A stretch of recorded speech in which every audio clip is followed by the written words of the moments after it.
Toshkent kimyo xalqaro universitetining Namangan filiali ochilishida IT yo'nalishi talabalari o'zining ixtirolari bilan ishtirok etmoqda. Hozirda IT yo'nalishi talabalaridan qisqacha savol-javoblarni birgalikda olamiz. Aynan bu ixtironi nima sababdan yasadingiz va xalqqa qanday yordam beradi? Xalqqa hozirgi zamonaviy smart uy loyihasini qildik. Tepasida solnechniy paneli bor, ichida podsvetkalari va yana ko'plab funksiyalari bor. Bu yoqni Sherim ham gapirib beradi.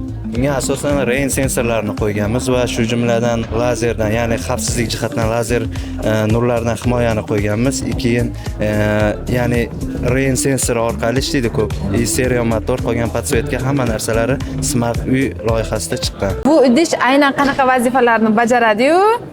Kazinkalar yoki do'konlarga qanaqa foydasi tegadi?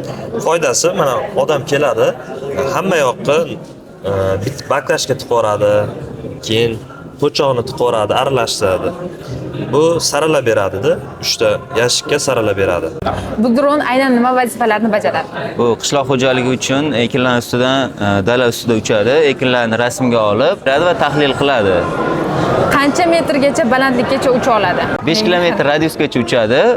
Tepaga xoh o'ngga bo'lsin 5 kilometr radiusgacha uchib beradi. Taxminan necha soatlar bu dron yordam beradi? 1 soat 20 minut uchib analiz qilib beradi dala ustida. Yana qanday vazifalari bor bu dronning funksiyalarida? Aynan qishloq xo'jaligidan tashqari yana vazifalar bormi?